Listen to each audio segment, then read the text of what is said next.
I'd like to have June and Erin, the filmmakers, introduce themselves and introduce the panel and take it from here. They will be moderating this discussion and Q&A, and this microphone will be passed around. I will pass around for questions when you guys have questions. So, thank you. Is it on? Is it on? Yes. Oh, okay. Thank you, Zlatko. I'm June Vutrano, and this is my colleague, Erin Lovall. The documentary that you just saw actually was inspired by these two ladies, Professor Cooper and Professor Trahan from NYU. They were our thesis advisors for a project that we were doing on international law and human rights. Richard Dicker over here is the executive director of the International Justice Program at Human Rights Watch. We did interview a person from his organization in the film. And do you want to talk about like our inspiration for? Just briefly, this is, as June mentioned, a culmination of our thesis, research, and analysis that we did for our master's program. We had gone to a study abroad program that is run by Professors Trahan and Cooper, and we went to Serbia and Bosnia, and we went to The Hague and saw some of the trials that were happening there at the ICTY. And in short, we saw a bit of a disconnect from what was happening in The Hague at the ICTY and how it was being experienced in the Balkans. And so we decided for our research that we would go back and try and talk to as many people as possible. We talked to 100 people, probably 70 plus on film. Obviously they're not all in the movie or it would be a week long, but we did try and include representative opinions about peace, justice, reconciliation, truth, memorialization that we kept hearing repeatedly. And so with that, I think I'll turn it over to NYU Professor Jennifer Trahan for a few comments. Thanks, Erin. So first of all, congratulations on a really terrific film. We're really excited that you took the start of our trip and did tremendous things with it. So, and I also have to say, I think you were asking really the right questions in terms of, what can these tribunals contribute to peace, justice, reconciliation, and the truth. We often set up very high expectations. These tribunals are tremendously important. And yet they can't achieve everything. And victims look for some things, survivors others, international prosecutors other things. There's a limit to what they can do, but they're incredibly important because I think you had people repeatedly say to you, the world would be far worse off if we didn't have this tribunal. So I wanted to just start us off by reflecting for a few minutes on the legacy of the ICTY, and then I think Richard maybe will offer a couple comments, and Professor Cooper as well. And sometimes we talk about the ethos of Nuremberg as being more important than what it actually accomplished. And I think maybe we will talk the same way about the ICTY. And here, and why I say this about Nuremberg, so we might think Nuremberg was all about the Holocaust, and of course it really wasn't. They mainly focused on prosecuting aggressive war. The term genocide was only coined after the tribunal, so they actually didn't focus on it in the trials. But yet, historically, Nuremberg was incredibly important because if we hadn't had the Nuremberg Tribunal, we wouldn't have any of the tribunals we have today, potentially, such as Sierra Leone Special Court, Yugoslav Tribunal, Rwanda Tribunal. We wouldn't have had this tremendous start. Yet all tribunals have their flaws, and I think we can't just be oblivious proponents to these mechanisms, significant as they are. We heard on the film the ICTY had setbacks. So Milosevic is charged in a huge indictment and dies partway through his trial. So nothing can be done with those findings. There's been disappointing jurisprudence. We can point to the Perisic acquittal, the Gotovina acquittal, and this causes tremendous disappointment. It's jurisprudentially, I feel, unsound. And even those who support the tribunal and the region have difficulty explaining these verdicts to their constituencies. Outreach was really difficult for the tribunal. Outreach is the capacity to take the judgments in The Hague and make them meaningful on the ground. It was never envisioned as a core part of the tribunal, so it had a late start in 1999. It was never part of the assessed budget, and it had to work in a climate of high-level political denunciation.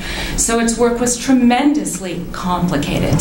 That said, the tribunal has produced tremendous case law that can guide other local courts and tribunals around the world.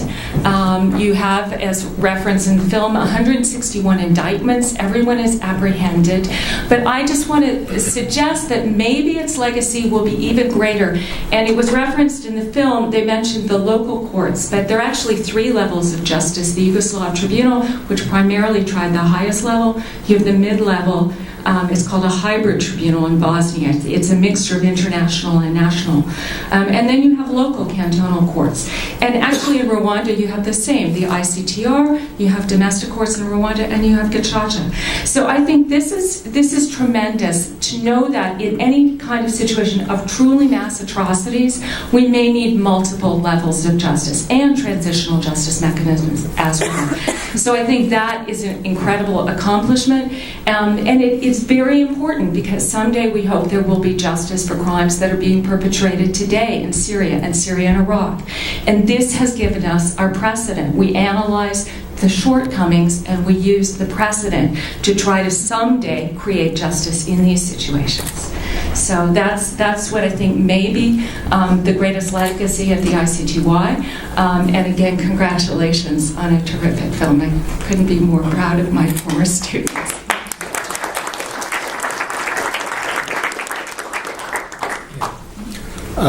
I think I'll start where Jennifer ended, just by saying to June and Erin, you produced a remarkable and hugely value-adding film by provoking so many important questions and having such a diversity of views and opinions presented on screen. So I really welcome the film and thank you for contributing to a richer understanding of justice and what it does and what it doesn't do. So thanks to the two of you. I guess my thoughts on the film are it put at the center the question that has to be asked and answered: what did the tribunal accomplish? And I think those who believe in justice need to continuously ask those kind of difficult questions and seek honest, objective answers. Reconciliation, deterrence, along with truth and memory and justice. Of course, I think, reflecting on the interviews I heard in the film, what I took away was that the tribunal's legacy contributed things that its founders never anticipated, and fell short in areas that were perhaps excessively optimistic or out of the reach of an international criminal tribunal or court.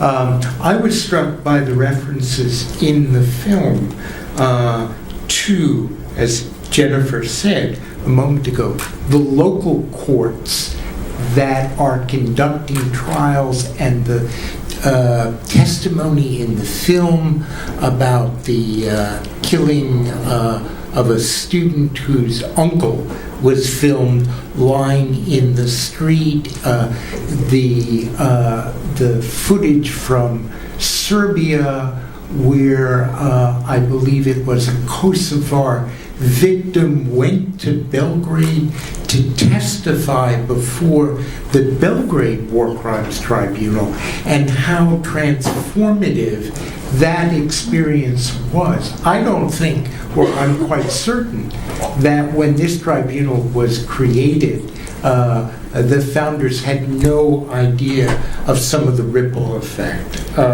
Similarly, Tim McCormick, the Australian professor's reference to the development of the law. I mean, this was a tribunal that took crimes against humanity, war crimes, from the pages of dusty textbooks, and I say that with all respect to the professors at the table, and really gave life to those standards in a judicial sense. And then Mirko Claren's comments that what the tribunal really contributed was the sense that if you commit these kinds of crimes, there could be accountability, and that was a totally novel idea. So what I take away from all this is both the particular ways this tribunal has added enormously, and understanding the danger of setting expectations or goals, as several speakers in the film said, that a judicial court, no matter how smoothly or well it functions, will ever achieve. So hats off to you for laying all that. Regardless of the reconciliation, truth, deterrence, peace, one of the key functions of these kinds of courts and tribunals is that they honor the victims by bringing to trial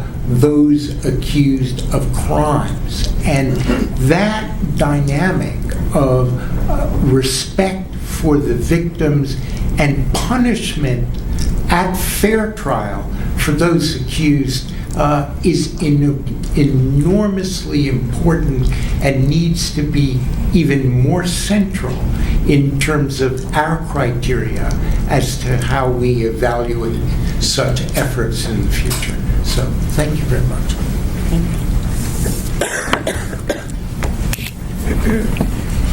And I would just like to add that how proud I am of our students for their accomplishment. I think it's pretty amazing. I also, just a few reflections on what the film brings out about the legacy of the ICTY, repeating a little bit of what's been said before, and also some of the things in the film, just underscoring. I think the film does a particularly good job of highlighting the ambivalence around international tribunals. I think that's a really important achievement, again, because, as has been said, so much was asked of these tribunals that they weren't necessarily capable of accomplishing. Tribunals, in particular, are not always popular in the very places that we would like them to be popular or to be understood in, on the ground in the countries they're created for. When the ICTY came into existence, there was a lot of, I think, misunderstanding around the Nuremberg Tribunal. People at the time, I think, when these tribunals were being created, really thought that Nuremberg had played a major role in turning Germany into what it is today, a country that's very, very aware of its past and has confronted its past. But the fact is that the Nuremberg Tribunal was no more popular with Germans, really, than the Yugoslav Tribunal is on the ground, has been on the ground, and is today. It took years for the Nuremberg judgments to be accepted by German courts. So international tribunals, I think, while they do many things, don't always bring reconciliation, shouldn't be expected to do that. They are trials and courts. They're not necessarily transitional justice mechanisms. They're not victim-centered truth commissions. They are really perpetrator-centered, as the film, some speakers in the film mentioned. They're about bringing perpetrators to justice, proving the guilt of perpetrators. They're legal bodies. They focus on legal evidence, not necessarily on the broader historical context. They have limited resources. They focus on the big fish That means that the perpetrators that many victims are most likely to encounter on the street today, or the ones that they suffered the most because of, their neighbors, low-level officials, are not the ones that are going to face international justice. Again, that was said, but I think it's worth underscoring. And international tribunals don't necessarily lead the people who supported the perpetrators, let alone the perpetrators themselves, to suddenly accept their responsibility. If anything, it can put them even more on the defensive, as we've seen. So I think it's really not clear that any single mechanism, obviously not only not clear, it's clearly true that no one single mechanism can bring about peaceful coexistence, reconciliation in societies that are torn apart by hatreds and still filled with hatreds and fears. International tribunals as legal mechanisms are one part of the transitional justice equation. And I think that the film really helped clarify that, the pros and cons, and I think that was a really major achievement. So thank you. So I guess if anybody in the audience has a question, it could be legal, it could be film, it could be, anything. Anybody? I don't know if this is not very much related with the film itself. It has more to do with the international justice. Do you think that can we expect stronger achievements from the international courts and international justice if the United States does not recognize the International Criminal Court that was founded in 2002?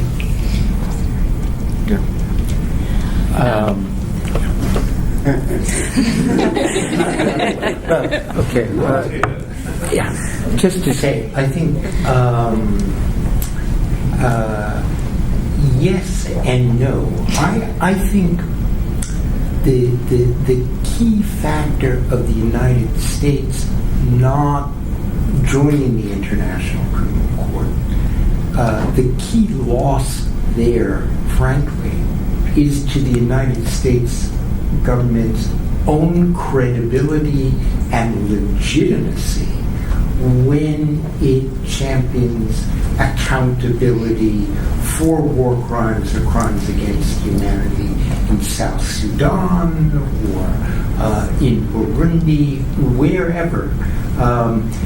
The failure of the U.S., I think, first and foremost, weakens the United States more than it weakens the International Criminal Court, to tell you the truth. In fact, in an odd way, one could look back on it historically and say one of the greatest legitimizing factors on behalf of the ICC was the intense opposition in the early years of the administration of George W. Bush, where they clearly made the court a target of their ideological agenda. That helped the ICC transcend temporarily the attribution of being a court of the West. So I don't see it as a weakening for the court. I think it would be good if the U.S. joined, more for the U.S. in what it said about a genuine commitment to the rule of law, not just for others, but for U.S. citizens, and it would be a step away from a double standard that is so unfortunately characteristic of U.S. policy on war crimes. So I'd like to see them join, but I'm not worried about the strength of the court because they remain outside. I'll just add a little to my ex-boss stole most of the talking points, but kind of what he said, the ICC has actually done fine without the U.S., so I'm not saying, it certainly has to improve in efficiency. There are things it needs to do better, but it's done, it doesn't need the U.S. That said, the U.S. now is able to cooperate, and I believe is cooperating in various different ways. For instance, the U.S. has sent Special Operations Forces to help arrest LRA. So that's pretty robust assistance. So we really have turned around from the Bush administration days. One of the good things, the U.S. being an outsider, one never hears, oh, the court's manipulated by the U.S. Clearly, it's not. The U.S. is an outsider to the court proceedings. There is actually some exposure for the U.S. before the court because if U.S. nationals commit any of the covered crimes in ICC situation countries, there is jurisdiction. So there is jurisdiction over Afghanistan. And now as we see the Feinstein report come out, some of the secret prisons are in Rome Statute state parties. So I just say stay tuned. I don't know if anything will come of this. Romania, Lithuania, and Poland are within the court's jurisdiction, as well as Afghanistan. Guantanamo is not, Iraq is not, and Thailand are not. That said, the court has a very high gravity threshold, and we only have a redacted summary of the Feinstein report, so I don't think we know of the full magnitude. I believe it covers about 39 cases. Only some of those are in the court's jurisdiction. It said about 17. Will the court ever take up this? I have no idea. It's something to watch. One of the benefits of the court existing is that I think it could potentially put some pressure on the U.S. The U.S. would have the first bite of the apple to try these cases itself. So the court only takes cases when the situation country is unwilling or unable to hear them.